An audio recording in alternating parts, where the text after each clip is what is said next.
നമ്മുടെ മുസ്ലിമീങ്ങളൊക്കെ വന്ന വല്ലാത്തൊരു ദുസ്വഭാവമാണ്.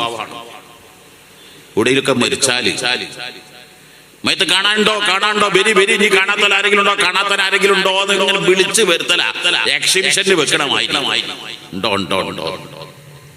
മാത്രമല്ല എപ്പോഴും സ്വഭാവം തുടങ്ങി ആളുടെ ഒന്നാം മുഖാണ്ട് തുറന്നാട്ട് വെക്കുക. എന്നല്ല കാണാൻ ഓർക്കെ അടുത്ത കാലം വരെ ഒരാൾ ഇരുന്നിട്ട് ആരും വരുമ്പോ തുറക്കുക, പിന്നെ മൂടിയൊക്കെ വെക്ക് ദൂരക്ക.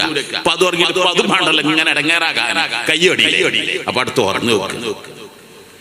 മരിച്ചെന്ന് കേട്ടാൽ ആദ്യം ചെയ്യേണ്ട 7 കർമ്മങ്ങളുണ്ട്. ആ കർമ്മങ്ങൾപ്പെട്ട ഏറ്റവും പ്രധാനപ്പെട്ടതാണ് ആദ്യം ചെയ്യേണ്ടതാണ് ജനാസ എന്ന് പറഞ്ഞാൽ തന്നെ മറച്ചു വെക്കുക. ഉടനെ മറച്ചു വെക്കുക. എത്രത്തോളം മറച്ചു വെക്കണം എന്നറിയോ? മയ്യത്ത് മറവ് ചെയ്യുന്ന സമയത്ത് പോലും നിങ്ങൾ കണ്ടിട്ടില്ലേ എന്താ കബറിൽ ഇങ്ങനെ ഷീറ്റ് പിടിച്ചിരിക്കണത്? കഫം പൊടല് പൊന്നതല്ലേ. എന്നിരുന്നാലും ശരി, എപ്പോഴും മയ്യത്ത് മറക്കുക വേണ്ട. ഇത് നമുക്ക് തുറന്നിട്ട് ഇങ്ങനെ എക്സിബിഷൻ. ഇപ്പൊ എവിടെ മയ്യത്ത് കാണാൻ ചെന്ന് നോക്കിയാലും കാണാൻ കഫം പൊടാണ്ട് നീക്കിട്ട് കാണോലൊക്കെ കണ്ടോട്ടെ. കണ്ടോളി.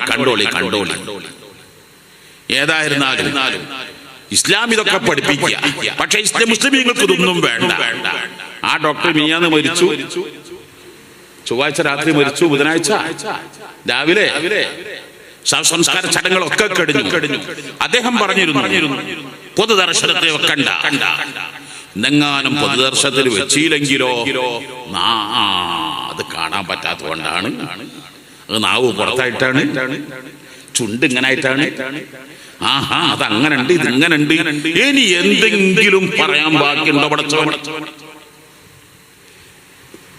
ചിലപ്പോഴൊക്കെ മയ്യത്ത് പോസ്റ്റ്മോർട്ടം കഴിഞ്ഞ് വന്നത്, അല്ലെങ്കിൽ വിദേശത്ത് നിന്ന് വന്നത്, ഇതൊക്കെ